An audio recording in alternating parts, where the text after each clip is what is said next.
Olá, você está na TV Otimista, eu sou Erivaldo Carvalho, este é o programa Política. Hoje vamos bater um papo com o líder do governo Eumano de Freitas na Assembleia Legislativa, deputado estadual Guilherme Sampaio, do PT.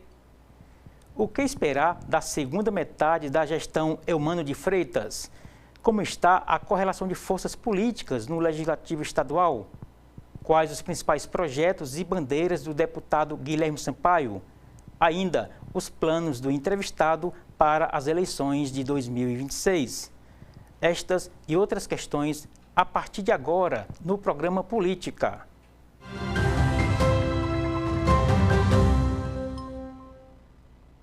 Guilherme de Figueiredo Sampaio é contador com pós-graduação em Recursos Humanos e em Ciências Políticas. O entrevistado foi eleito 5 vezes vereador de Fortaleza. Guilherme Sampaio foi secretário estadual da Cultura. O convidado é presidente do PT na capital. O petista está no 2º mandato de deputado estadual. Na Assembleia Legislativa, é líder do governo Eumano de Freitas. E é com o deputado Guilherme Sampaio que converso no programa de hoje. Deputado Guilherme Sampaio, muito obrigado pelo convite aceito. Seja bem-vindo ao programa Política, aos estúdios da TV Otimista. Tudo bem com o senhor? Tudo bem, Erivaldo. Eu que agradeço, já me sinto em casa aqui. Quero te parabenizar pelo programa, ao Grupo Otimista, pela contribuição muito qualificada que está dando por diversas mídias ao debate político tão bem-vindo. E o bom jornalismo, que hoje é uma necessidade fundamental de ser fortalecido na nossa sociedade. Muito obrigado aí pelas referências, pela parte que nos toca, né, que nos diz respeito. Esse programa está sendo gravado nos primeiros dias após o Carnaval, que, como se diz no popular, é quando o Brasil realmente começa, a vida no Brasil, inclusive a política, começa para valer, etc. E com os parlamentos não é diferente, já está tudo funcionando aí, os governos apresentando seus resultados, os parlamentos no seu dinamismo, né? E é interessante que agora, 2025, é o primeiro dos 2 últimos anos, né, dos governos estaduais, aqui no caso, para efeito do nosso papo. E, portanto, o senhor, como líder, tem uma agenda, eu diria, bastante robusta para debater, para apresentar, para elaborar, porque, afinal de contas, como disse o presidente Lula, 2026 já chegou. É isso mesmo? Olha, eu acho, Erivaldo, que a gente vai ter nesses 2 anos a consequência do que foi plantado nos 2 primeiros. E plantado em circunstâncias que são muito diferentes de dificuldades que foram enfrentadas no governo federal passado, enquanto Bolsonaro ocupava a presidência. Porque nós temos hoje uma parceria muito bem-vinda, muito importante para o Ceará, sobretudo para o nosso povo, que mais precisa da presença do Estado, com o governo federal. Felizmente, nós tivemos uma vitória eleitoral que o nosso povo nos concedeu aqui em Fortaleza, derrotando o fascismo, né, durante as últimas eleições, com a eleição do Evandro Leitão. Essa parceria, ela renderá muitos benefícios para a nossa população. Se nós virmos, por exemplo, então vão ser 2 anos de muitas entregas, eu posso te assegurar isso. O governo Eumano vai ser um governo muito bem sucedido ao cabo desses 4 anos. Essas parcerias com o governo federal, agora com a retomada do PAC, por exemplo, nos permitem hoje testemunhar investimentos que têm uma repercussão de geração de empregos, de infraestrutura para atrair investimento privado, porque hoje é um grande desafio do nosso país, em função da situação fiscal herdada pelo governo Bolsonaro, é o limite do Estado de forma geral, sim, de fazer investimento público. De ser provedor econômico. Né? De ser provedor puxador econômico. Então, nós temos que trabalhar com muita inteligência a ação do Estado para atrair o investimento privado. E o Ceará está dando um show nisso. Aliás, eu quero dar o testemunho da qualidade da condução do governador Eumano, né, do nosso secretário Chagas, lá na Casa Civil, na interlocução com o setor privado, atraindo investimentos. Então, uma coisa puxa a outra. Agora ainda tem muita coisa no papel, ainda não está convertido em... Muita coisa também já saindo do papel. Agora mesmo nós tivemos a ordem de serviço da duplicação da BR-116, que é uma demanda antiga. Isso afeta não só a segurança do trânsito, mas também a logística, que é muito forte ainda usando o modal rodoviário, né, para o trânsito de mercadorias, né? Uma obra de 270 milhões de reais. nós tivemos também a ordem de serviço do trecho do Cariri, do Cinturão das Águas, que é uma obra de 2 bilhões de reais, que vai levar a segurança hídrica para a região do Cariri. Nós tivemos o Eixão das Águas, uma obra de 1 bilhão e 200 milhões de reais, que vai duplicar a capacidade de abastecimento da região metropolitana, garantir segurança no abastecimento de água para o complexo industrial do Porto do Pecém, para a agricultura, né, familiar e também o agronegócio, sobretudo na região do Vale do Jaguaribe. Então, tudo isso com reflexos muito fortes na geração de emprego, na geração de renda, no aumento da arrecadação. Tivemos, aí como consequência disso, o que é que você tem? A atração do investimento privado. Sim. O Ceará é hoje o maior destino de investimentos na área de hidrogênio verde do país. Com esse conflito que nós tivemos recentemente na Europa, os países europeus, que são fortes consumidores de energia, precisaram buscar alternativas energéticas. E o debate do mundo todo é a sustentabilidade. E o hidrogênio verde é a grande resposta a esse debate. Então, o Ceará se destaca. Nós temos aí mais de 30, se não me falha a intenção, não falha a memória, protocolos de intenção de instalação de empresas. Já temos 24 contratos, já pré-contratos assinados, que 6 contratos pré-assinados, que representam 24 bilhões de reais de investimento, com milhares de empregos. Associado a isso, outro tipo de atividade econômica que também se relaciona ali com o Porto do Pecém, que são os data centers. Recentemente foi apresentado o data center da Casa dos Ventos. É um investimento de 50 bilhões de reais. Esse rito é um pouco longo para alguns, mas é normal esse rito Sem que vaza dúvida. de um ano para o outro? Primeiro, nós estamos mudando uma matriz energética, utilizando uma nova fonte para a qual ainda não havia escala de produção, e o Ceará sai na frente. Sai na frente porque fez parceria com o empresariado, sai na frente porque desde o governo Cid essa perspectiva já foi aberta e os investimentos estruturantes no complexo do Pecém sinalizaram essa atração de empresas, sai na frente pelos seus diferenciais geográficos e climáticos. Então, nosso potencial da energia eólica é imenso, nosso potencial de energia solar é imenso, a posição geográfica do Ceará para exportação é imensa. O Porto do Pecém, em parceria com o Porto de Roterdã, permite uma rota rápida. Estamos abrindo novas rotas agora. Recentemente, abrimos uma nova rota Pecém-China, que vai reduzir para 25 dias, permitindo a ampliação da exportação de frutas, né? E também a volta de produtos da China para cá. Então, essa conjunção de investimentos estruturantes do Estado com a atração de investimentos privados, que é cada vez maior, ela tem uma repercussão no médio e longo prazo de emprego, de renda, de qualidade de vida. Só que essa é uma parte do projeto. Entendi. A outra parte são as políticas sociais. Certo. Antes de o senhor, por favor, entrar na questão social, um ponto sobre essa estruturação econômica, hidrogênio verde, energias renováveis, etc. Está havendo um gargalo no ONS, né? O Organizador Nacional do Sistema, em relação ao fluxo de energia produzida em regiões abundantes para regiões onde há mais demanda do que produção dessa energia, né? Em relação às linhas de transmissão, etc., uma legislação mais clara. E aí isso está afetando pelo menos a questão eólica aqui no Nordeste, principalmente no Ceará. Isso de alguma forma afeta os protocolos assinados pelo governo do Estado, deputado? Isso tem sido inclusive a obsessão do governador Elmano, apressar as definições relacionadas ao fornecimento de energia. Sim. E as definições relacionadas à regulamentação, né, dessa atividade econômica no país. Isso também não é só em relação à energia eólica, mas ao processo de produção de hidrogênio verde, porque esse processo, que também se relaciona com a energia eólica, exige muita energia.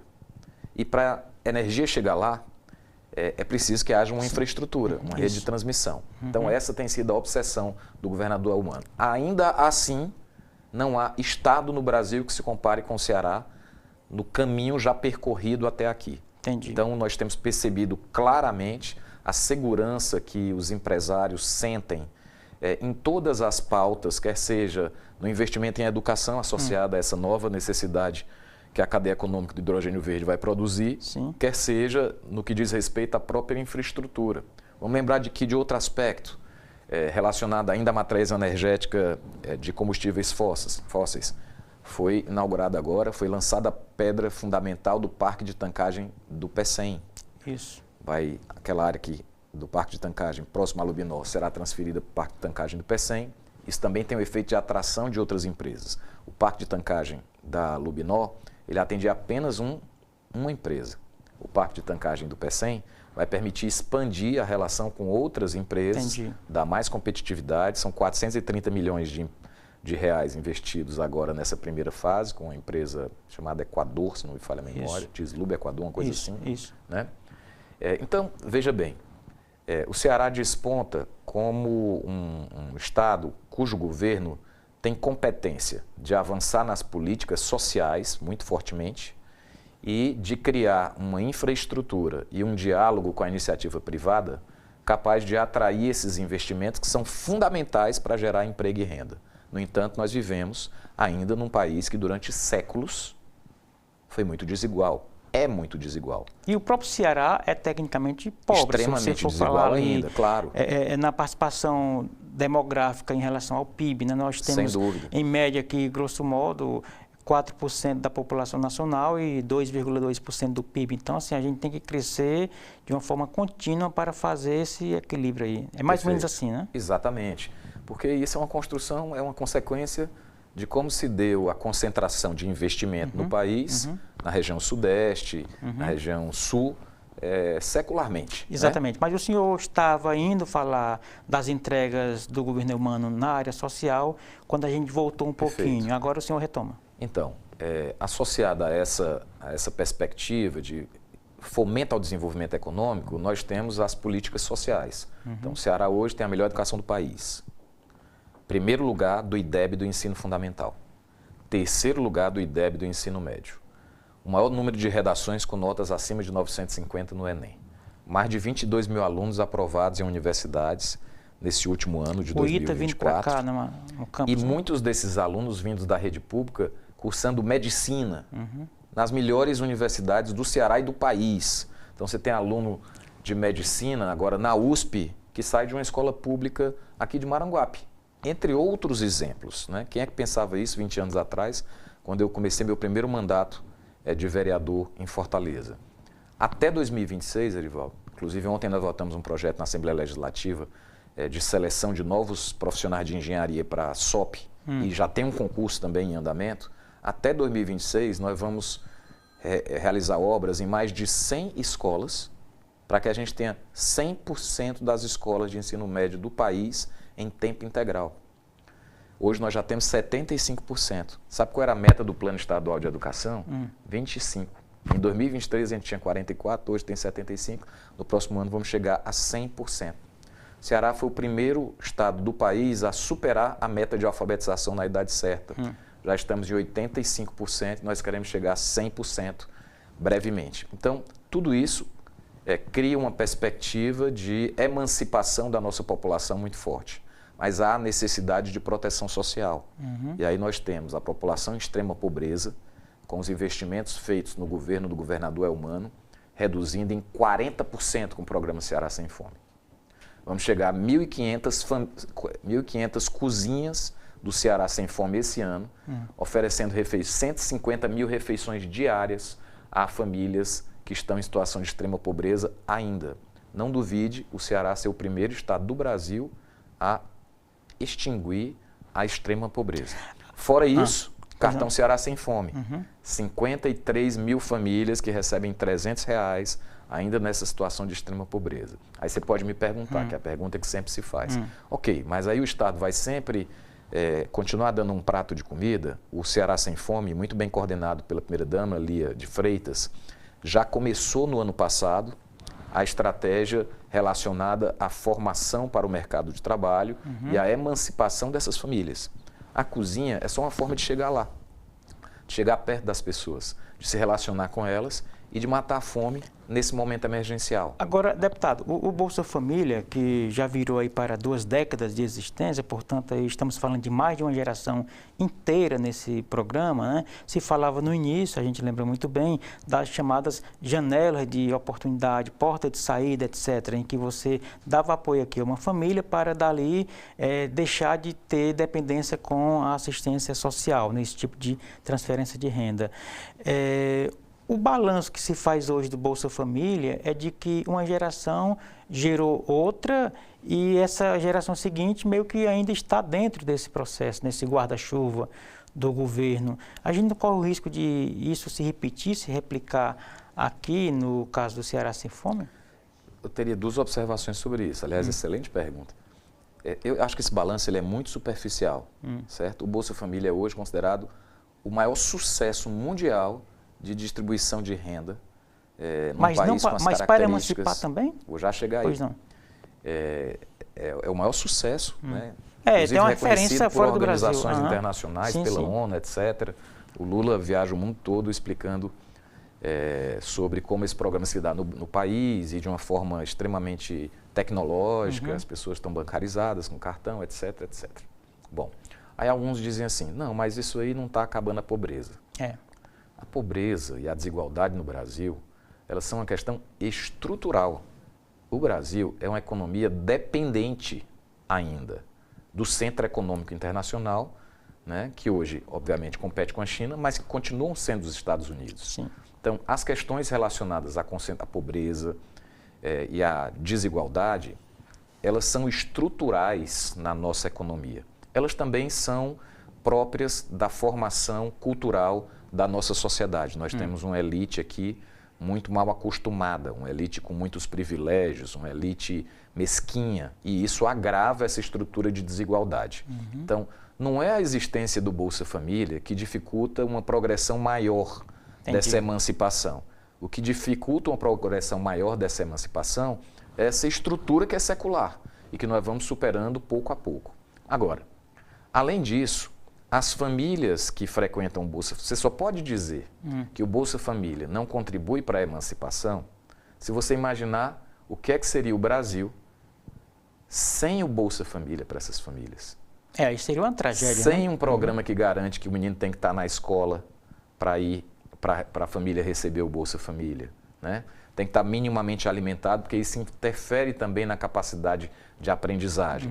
Vamos lembrar que o Bolsa Família começa a existir no momento em que há uma retirada muito forte no mundo todo do Estado, né, em relação ao suporte econômico. Do bem-estar social. Né? Exatamente, é um momento de liberalismo, né, de retorno do liberalismo. Então, imagina, é muito interessante você perceber, eu faço muito essa analogia, fulano é uma pessoa importante para mim ou não é uma pessoa importante para mim? Imagine sua vida sem ele. Faz diferença. Perfeitamente. Né? Precisamos fazer... Pois não, mas conclua o raciocínio. A lógica vale para um programa como esse. Imagina o que seria a vida dessas pessoas, as oportunidades desses jovens. E agora tem um pé de meia. Você sabe quantos jovens cearenses recebem pé de meia, Ivaldo? 300 mil. 300 mil jovens do ensino médio que recebem uma poupança, né, que ao final do ensino médio podem sair. Isso estimula esses jovens a ficar na escola. E a gente ainda não começou a sentir os efeitos disso. Porque houve uma insegurança jurídica, né, e agora que consolidou o programa. Então é um conjunto de políticas sociais muito impactante na vida da maioria do povo. Tá certo, ficou bastante claro. A gente vai fazer o intervalo, deputado, mas antes eu queria que o senhor colocasse aqui para a gente as suas redes sociais, para quem quiser acompanhar, lhe seguir e seguir nesse debate aí com o senhor na internet. Muito obrigado aí pela oportunidade. Então, quem quiser conversar um pouquinho mais comigo, fala comigo no Instagram, no Guilherme Sampaio CE, no Facebook no Guilherme Sampaio e no X no Ver Guilherme, ver de ver mesmo, de enxergar. Tá certo. Daqui a pouco a gente volta com mais bate-papo com o deputado estadual Guilherme Sampaio, que é líder do governo Eumano na Assembleia Legislativa. Não saia daí, a gente volta já.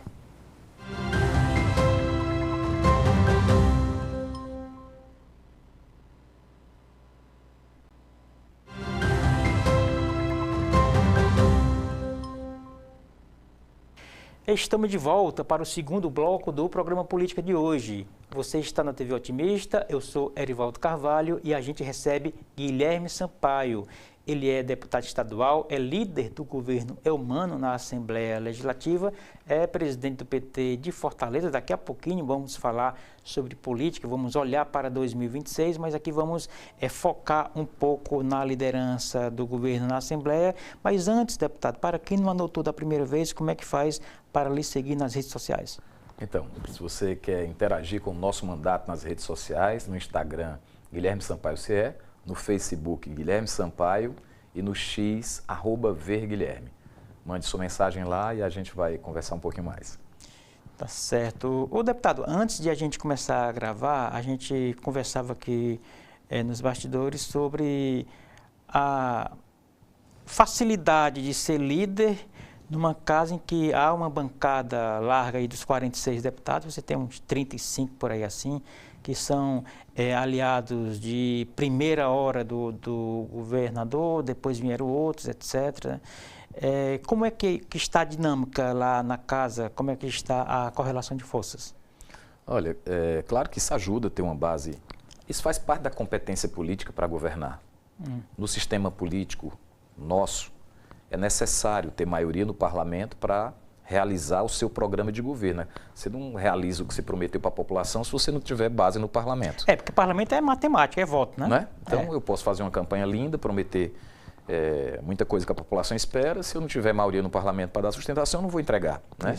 Então, faz parte da competência política de um governo construir essa maioria no parlamento ou, eventualmente, buscar mobilização social para pressionar o parlamento a aprovar as suas medidas. Ou tem uma grande habilidade de negociação, como tem o presidente Lula, lidando com o Congresso com a composição que tem, e ainda assim aprovar uma reforma tributária que ninguém botava fé, né? E que vai ter um efeito também muito forte para o crescimento econômico do país. Mas o primeiro item que eu diria de facilidade do exercício desse papel, Erivaldo, diz respeito à minha afinidade política com o governador Eumano. Nós militamos no mesmo partido, no Partido dos Trabalhadores. Isso significa que a gente se move pelos mesmos ideais, que nós fazemos política, atuamos na política, seguindo os mesmos princípios, né? Nós nos entendemos com muita facilidade. E isso nos leva também a uma relação de muita confiança, né? Eu acredito e confio muito, né, no compromisso, na capacidade do governador Eumano. E sei que ele também tem confiança suficiente para me escolher para representá-lo lá na Assembleia Legislativa. Não é só exercício de função, né?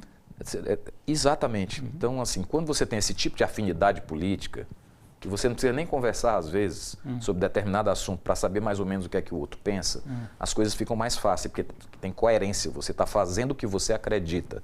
Então, eu acredito muito no projeto político que está em curso no Ceará. E nós temos uma responsabilidade muito grande, porque esse projeto começa já há algum tempo, com o governador Cid, passa pelos governos do Camilo, pela Isolda, agora no Eumano, sempre com a confiança do povo cearense. E, de fato, nós alcançamos vitórias e avanços muito significativos, como esse que eu estava agora há pouco, do Ceará ser reconhecido como a melhor educação do país. E temos a responsabilidade de seguir avançando no momento em que há uma disputa com uma extrema-direita absolutamente irresponsável, mentirosa e criminosa. Nós vimos o que aconteceu agora recentemente com a tentativa de golpe, ameaçando inclusive matar o presidente eleito, o vice-presidente eleito e o presidente do Tribunal Superior Eleitoral. Então nós temos a obrigação de dar o nosso melhor, de exercermos com a maior competência possível a liderança desse projeto para estabelecer uma trincheira de proteção da democracia, para as pessoas perceberem que vale a pena defender a democracia. Vale a pena votar em governantes, em representantes que têm capacidade de liderar, que assumem os limites também quando é necessário, né? Há desafios que são muito fortes, né, para qualquer governo, especialmente num país como o Brasil, mas que transmitem para a população a segurança de que há um compromisso muito forte de enfrentamento com transparência desses desafios e de busca de soluções e de diálogo. Certo. Essa é a característica do governador Eumano. O segundo aspecto, quando você tem uma base maior, facilita aprovar as matérias. Sim. Mas também tem um outro aspecto, que é uma base grande significa que vários interesses convivem dentro daquela base, né? Várias interseções de interesses convivem nessa base. Então, isso tem uma outra complexidade que exige de nós um diálogo permanente, uma capacidade de escuta. Eu estou muito feliz com a receptividade que eu senti nessa minha chegada na liderança do governo na Assembleia. Para falar a verdade, eu fui surpreendido. Assim. Eu já sempre tive um bom trânsito, mas na Assembleia eu sou um dos deputados novatos, né? Então, eu não esperava ter a receptividade tão afetiva até que tive, tanto da situação como da oposição. Então, tem sido uma estreia bastante suave, há uma ótima relação com o presidente da Assembleia, deputado Romeu, né, com os membros da mesa diretora, um debate que às vezes é bastante duro, né, mas não ultrapassa nos bastidores os limites da cordialidade com alguns colegas. Da civilidade, né? Da civilidade, são alguns colegas da oposição. Então, tem sido um bom começo. Compusemos agora as comissões temáticas da Assembleia Legislativa, é um novo ciclo que se inicia, né? E acho que a Assembleia vem cumprindo um papel muito importante para dar suporte a esse projeto que está em curso no Ceará, aprovando as matérias que são necessárias para que o Eumano realize o governo que ele prometeu e as entregas às quais ele se propôs. Então, sou muito otimista em relação a esses 2 anos e acho que o povo do Ceará também sentirá esse otimismo cada vez mais. A gente tem na Assembleia o debate governo-oposição e um dos motes dos opositores é a questão da segurança pública, né? A gente teve episódios recentes envolvendo, inclusive, a área do Porto do Pecém, que facções atacaram empresas de provedores de internet, etc.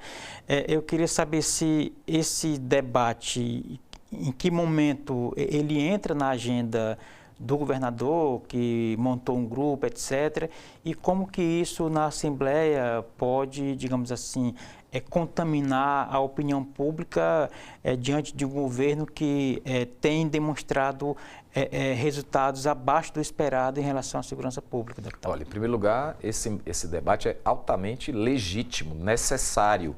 É bom que a Assembleia debata, é bom que a sociedade debata, todo mundo se preocupa com isso, não é só no Ceará, não é um problema que se resolve somente no nível local, mas quem é eleito governador, quem é eleito prefeito, tem que se dispor a enfrentar.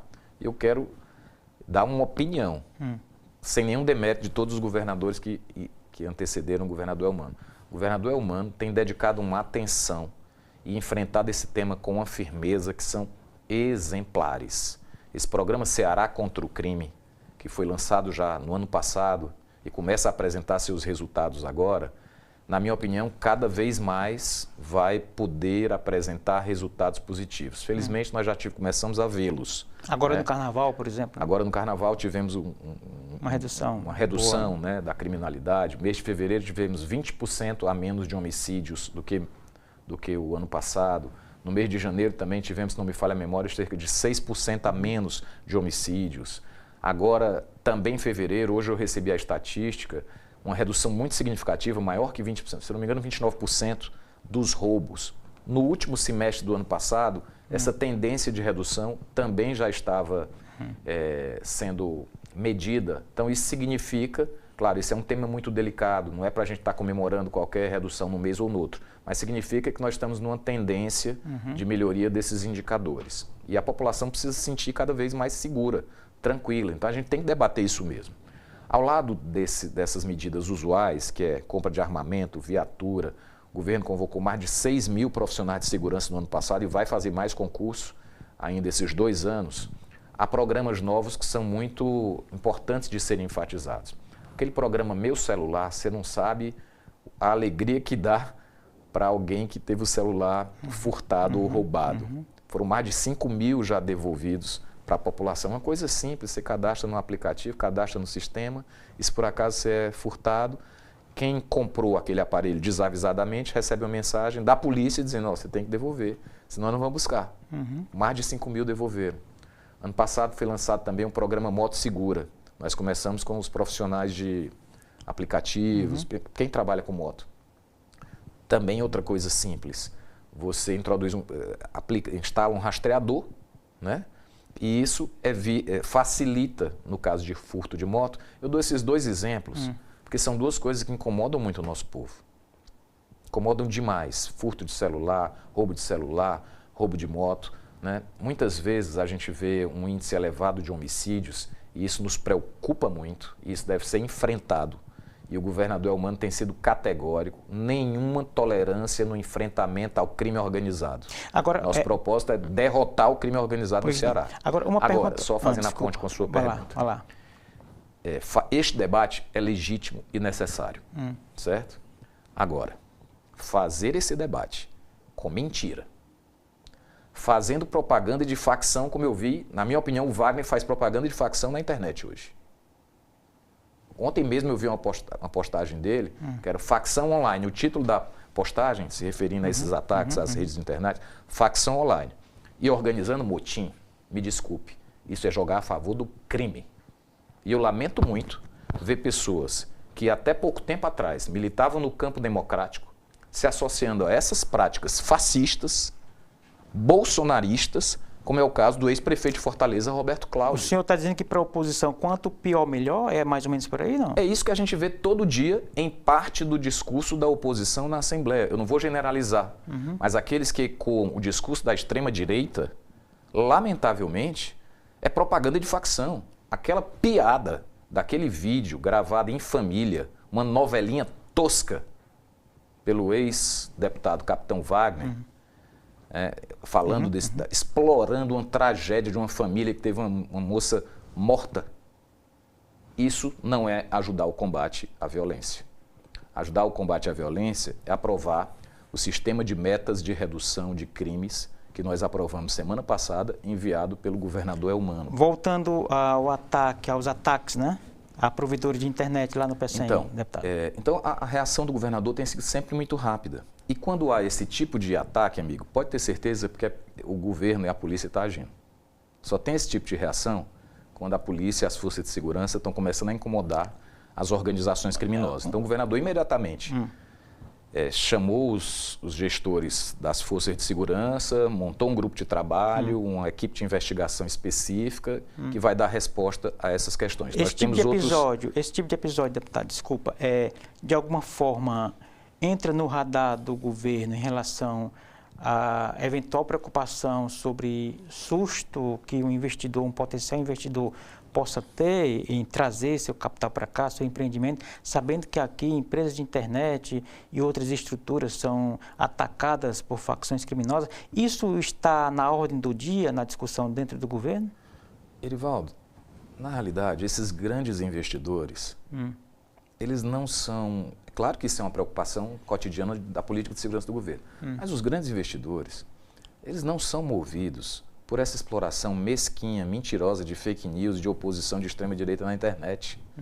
Ele senta com o secretário da área, o secretário de Desenvolvimento Econômico, ele senta com o secretário da Casa Civil, ele senta com o governador e ele sente firmeza. Agora, sente seriedade, sente investimento. Agora, um grande investidor também faz o seu dever de casa, ele faz a sua... digamos assim, o seu levantamento interno para não se fiar só na palavra oficial do governo, né? Sem dúvida. Eu suponho que isso aconteça, né? A prova maior disso é que o Ceará hoje é assim um polo de atração né, do empresariado do mundo todo, né? Entendi. Então, por que as pessoas vêm para cá? Porque acham que tem espaço para investir, tem oportunidade, é rentável o investimento. O governo é sério, assume compromissos e cumpre os compromissos, e quando tem problemas, senta na mesa e vai enfrentar os compromissos. Isso a população sente. Entendi. Esse discurso que a oposição de extrema-direita faz na Assembleia está cansado, ninguém aguenta mais. Serve para eleger um deputado ou 2 deputados. Mas para governar o Ceará, para cuidar da população do que ela mais precisa, né, para olhar para os seus principais problemas, para ver se ela está com menino com vaga na creche, para ver se tem médico no posto de saúde, para ver se a policlínica, se tem tratamento de câncer no interior do Ceará que não tinha, e agora tem no Vale do Jaguaribe, tem no Sertão Central, daqui a pouco vai ter em Baturité, em Crateús, e vamos ter um hospital lá em Iguatu. Então, isso é que a população sente. Então, esse discurso demagógico, oportunista, já deu. Entendi. Quando a violência, é um desafio muito forte e e difícil de ser enfrentado para qualquer governante no país. A população tem bom senso. Ela percebe se o governador, se o secretário está se dedicando àquela pauta com seriedade, está correndo atrás, com compromisso, está buscando novas ideias. Nós estamos multiplicando no Ceará por 5 a estrutura de inteligência, que é absolutamente estratégica para a gente fazer o enfrentamento ao crime. Claro, tudo isso ao lado das políticas de prevenção, educação, saúde, cultura, políticas de juventude, né? Então a população percebe isso. Tá bom. Eu considero que nós precisamos sim fazer esse debate. Eu não sou daqueles que acham que a gente deve fugir do debate da segurança pública. A gente deve enfrentar, porque se a gente não enfrentar, a população fica à mercê de quem fica explorando a desgraça alheia, como lamentavelmente eu estou vendo quadros políticos na extrema-direita e até gente que não era nesse campo, que por desespero ou oportunismo, como é o caso do ex-prefeito de Fortaleza, Roberto Cláudio, está se associando a esse campo e, na minha opinião, vai se enterrar cada vez mais. Entendi, ficou bastante claro. A gente vai fazer mais um intervalo, tá bom, deputado? Daqui a pouco a gente volta para o terceiro e último bloco do programa Política de hoje. Não saia daí, a gente volta já.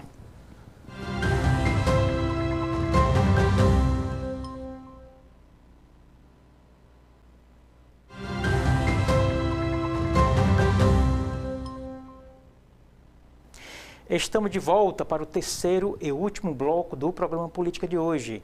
Você está na TV Otimista, eu, Erivaldo Carvalho, aqui no programa Política. Recebemos aqui o deputado estadual Guilherme Sampaio. Ele é do PT, é deputado estadual e líder do governo Eumano na Assembleia Legislativa. Deputado, o governador, ao que consta, é pré-candidato à reeleição. O senhor deve ser também pré-candidato. Nós já temos aí o deputado federal Guimarães como pré-candidato ao Senado. A chapa vai sendo montada aí, né? Por exemplo, hoje, vice-governadora Jade Romero, a tendência é ela seguir, tem uma conversa com o MDB para o Eunício entrar talvez na chapa de senador. Como é que está aí esse momento das articulações, deputado? Olha, para nós que temos a responsabilidade de governar o Ceará, o momento agora é exatamente esse, de dar sequência às ações governamentais e fazermos as entregas que a população espera em todas as áreas, educação, saúde, segurança, infraestrutura, etc. Essa é a nossa prioridade. Obviamente que nós temos um olhar estratégico para o ano de 2026, nós não desconsideramos o fato que do ano de 2026 nós vamos ter eleições e que nós temos um bom problema, que é um privilégio, que é nós termos muitos nomes à disposição com qualificação política, com credibilidade, para fazer a composição dessa chapa. Agora, de fato, ainda não é o momento oportuno para esse afunilamento, porque há muitos processos que estão em curso. Nosso esforço agora é fazer o melhor governo da história aqui no estado do Ceará. Eu acho que o governador Eumano tem todas as condições de fazer isso com as parcerias do governo, com o governo federal. Então, nosso esforço deve estar voltado muito fortemente, concentrar nossas energias para dar suporte à realização do programa de governo do governador Eumano e consolidar essa aliança de partidos. Essa base que dá sustentação ao Eumano aqui na Assembleia, dá sustentação ao Evandro lá na Prefeitura de Fortaleza, dentro de um projeto de defesa da democracia. E para consolidar, porque nós enfrentamos um debate muito ameaçador para a democracia com a extrema-direita no mundo todo e aqui no país também. Ela está viva, articulada, muito bem financiada, né? Com apoio da lógica de funcionamento das plataformas de redes sociais. Então, nós precisamos ser muito cuidadosos com a nossa democracia. Ela é uma conquista recente e eu entendo que a responsabilidade da nossa geração é consolidá-la. Então, consolidar a nossa base é um pressuposto fundamental. Ontem, o deputado Marcos Sobreira, líder do PSB na Assembleia Legislativa, fazia um pronunciamento e eu o aparteei ressaltando o significado político do pronunciamento. O teor do pronunciamento do deputado Marcos era a reafirmação categórica do compromisso do senador Cid Gomes com a eleição do governador Elmano.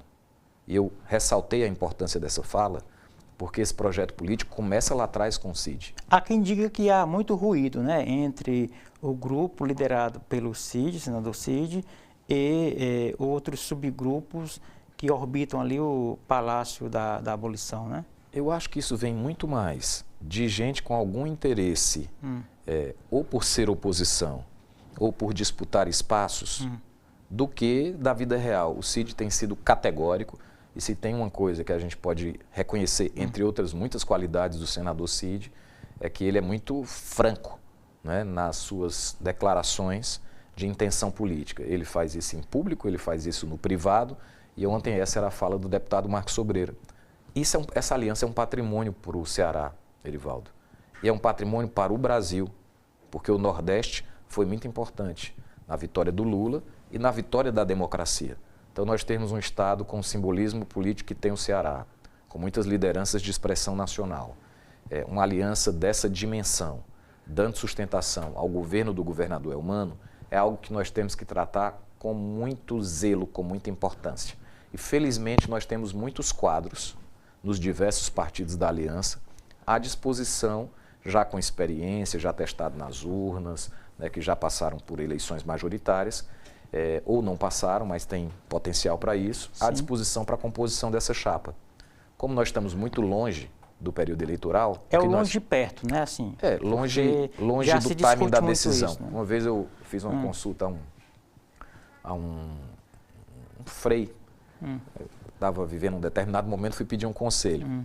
E aí ele me orientou a tomar determinada atitude. No final ele disse assim: mas meu filho, faça isso sem pressa, mas sem demora. No tempo justo. Então, a política tem um timing diferente. Tem um tempo justo. Né? Tem um tempo justo. Esse tempo é da gente consolidar a base, criar as condições do diálogo entre os diversos partidos e forças políticas que dão sustentação a esse projeto.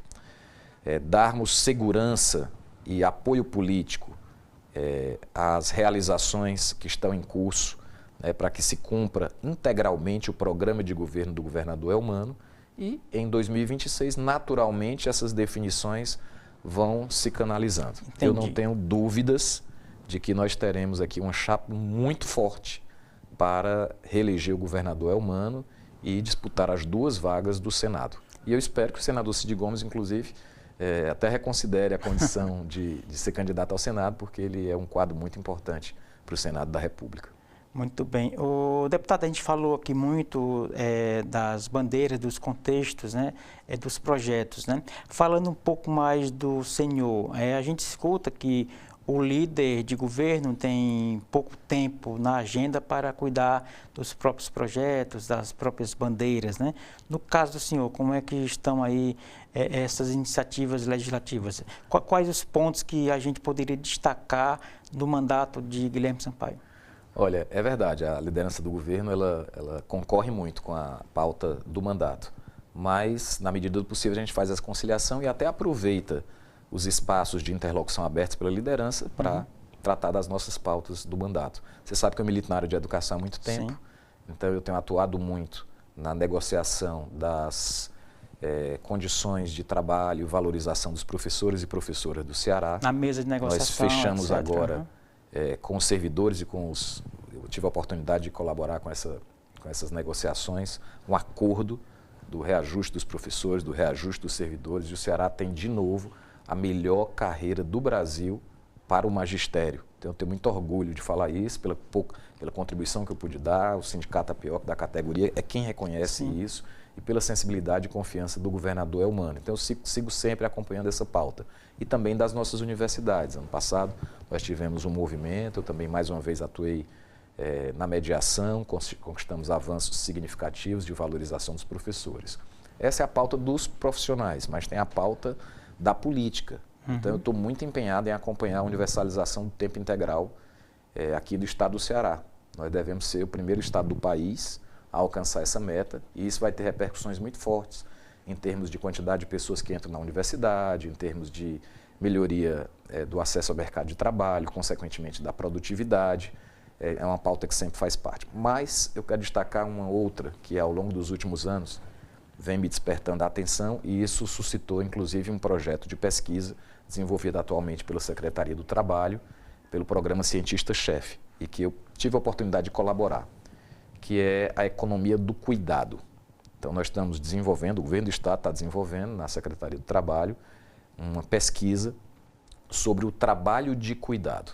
O que é exatamente isso? Nós temos na sociedade uma economia invisível. Enquanto nós estamos aqui gravando essa entrevista, nós temos de milhares de pessoas, a maioria delas mulheres, que estão nas suas comunidades, cuidando de pessoas idosas, cuidando de pessoas com deficiência, cuidando de crianças. Às vezes é a avó cuidando dos netos, às vezes é a mulher que cuida do filho dela e do filho da vizinha. E essa economia invisível, essa atividade invisível, dá sustentação àquela economia real. Talvez você não pudesse estar aqui se não tivesse alguém cuidando de alguém que é importante para você, né? São milhares de pessoas fazendo isso. Isso é uma atividade fundamental para permitir que a sociedade funcione, que as demais atividades funcionem, e é uma atividade que permanece invisível, exercida por mulheres e que podem extrair disso, inclusive, não só renda, mas também oportunidades de qualificação. Então, enxergar, essa pesquisa está servindo para enxergar esse público. Quem cuida? Cuida de quem? Como isso afeta a vida dessas pessoas? Tem renda? Não tem renda? E o que é que nós já começamos a identificar a partir disso? É que há muitas oportunidades de políticas públicas de emancipação que podem ser desenvolvidas a partir das conclusões dessa pesquisa. A primeira delas, formação profissional para essas pessoas. Porque quem cuida de um idoso na sua família pode cuidar profissionalmente de um idoso que não é da sua família e oferir renda. Quem cuida de uma criança com deficiência, que é filho do vizinho, para a mãe dele poder ir trabalhar todo dia, cuida solidariamente, pode desenvolver ali uma competência profissional para cuidar, né, para dar suporte a pessoas com deficiência e oferir renda. E aí o governo entra com a qualificação, é isso? O Estado entra com a qualificação. O Estado pode desenvolver programas, por exemplo, de auxílios a pessoas que exercem esse papel. Entendi. Porque elas sustentam a vida da nossa sociedade. Isso apenas não é enxergado. E por que não é enxergado? Porque são mulheres também, né? Porque são mulheres pobres. Às vezes é informal, que estão na periferia. É sempre informal. Serviço informal, né? A maioria é informal, né? Então, enxergar, isso está me fascinando profundamente. É uma pesquisa desenvolvida por professores doutores da Universidade de Economia aqui da UFC, a professora Jaqueline Franco, a professora Ana Maria Fontinelli, entre outros colaboradores.